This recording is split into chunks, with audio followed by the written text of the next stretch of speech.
Hello guys, आज मैं लेके आई हूँ एम्पायर फेवर नो नीड मांगा का चैप्टर 15। आई होप आप सभी को ये वीडियो पसंद आए। लास्ट वीडियो में हमने देखा था कि एम्पायर डू यांग की पीठ पर टैटू बना रहे थे, जिस वजह से डू यांग को काफ़ी ज़्यादा ही दर्द हो रहा था और डू यांग दर्द के मारे बेहोश हो जाता है और डू यांग को पुराने वाला एम्पायर याद आता है और डू यांग पुराने वाले एम्पायर को याद कर काफ़ी ज़्यादा ही रोने लगता है। डू यांग को ऐसे देखकर एम्पायर को भी अच्छा नहीं लगता और एम्पायर डू यांग को हर एक चीज़ के लिए माफ़ कर देते हैं, जिस वजह से डू यांग काफ़ी ज़्यादा ही शौक हो जाता है।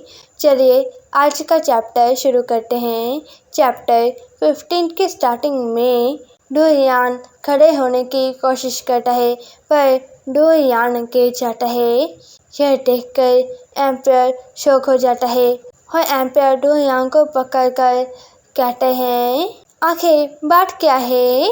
बस तुम थोड़ी देर के लिए अपने घुटनों के बल बैठे थे, पर अब तुम खड़े भी नहीं हो पा रहे हो।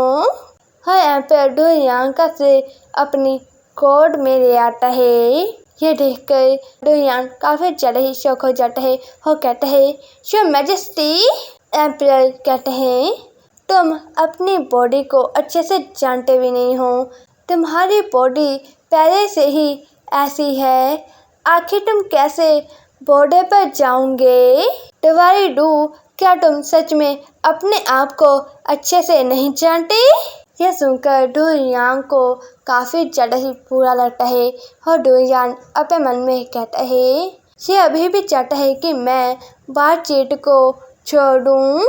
अगर इसे मेरी बीमारी का पता चल गया तो ये कभी भी मुझे बातचीत करने के लिए नहीं जाने देगा और ये जल्दी ही बातचीत को कैंसिल कर देगा। डू यांग को ऐसे देखकर एम्पायर गुस्से से कहते हैं, दवाई डू, क्या मुझे तुम्हें ये सिखाना पड़ेगा कि ये कैसे करते हैं? यह सुनकर डू यांग वो सब एम्पायर के साथ करने लगता है। डू यांग को ऐसा करते देखकर एम्पायर दो पल के लिए शौक हो जाते हैं और एम्पायर डू यांग के गर्दन पकड़कर उसे उठाते हैं और गुस्से से डू यांग को अपने मन में गाली देते हैं और एम्पायर डू यांग को अपने बेड पर पटक देते हैं। डू यांग कहता है, योर मैजेस्टी। पर एम्पायर डू यांग को काफ़ी गुस्से से देख रहे थे और एम्पायर डू यांग के कपड़े और भी ज़्यादा फाड़ देते हैं, जिस वजह से डू यांग के कपड़ों से डॉक्टर की दवाई नीचे गिर जाती है। एम्पायर भी उस दवाई को देख लेते हैं। उस दवाई को नीचे गिरा देखकर डू यांग जल्दी से कूद कर उस दवाई के पास जाता है और कहता है, डॉक्टर जियांग की दवाई। पर तभी डू यांग को काफ़ी ज़्यादा ही दर्द होने लगता है। डू यांग को वो दर्द सहन नहीं हो रहा था। डू यांग को ऐसे देखकर एम्पायर अपने मन में कहते हैं, आखिर इसे हुआ क्या है? डू यांग वो दवाई खोलता है और उसमें से दवाई निकालता है, पर वो दवाई नीचे गिर जाती है और डू यांग यह देखकर काफ़ी ज़्यादा ही शौक हो जाता है और कहता है, प्लीज़। तभी एम्पायर एक पेड़ उठाता है और कहता है, पेड़। दवाई डू।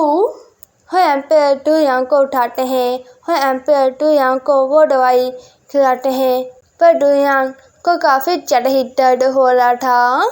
ये देखकर एम्पायर वो दवाई अपने मुंह में लेते हैं और डू यांग को वो दवाई किस करते हुए खिलाते हैं और एम्पायर डू यांग को गले लगा लेते हैं और एम्पायर कहते हैं, अब सब कुछ ठीक है, डरो मत, मैं यहीं पर हूँ। और डू यांग गहरी नींद में सो जाता है और एम्पायर डू यांग का दवाई वाला पर्चा भी देख लेते हैं और एम्पायर से देखकर कहते हैं, ये क्या कोई दवाई का नुस्खा है? और यहीं पर मेरा चैप्टर 15 भी एंड हो जाता है।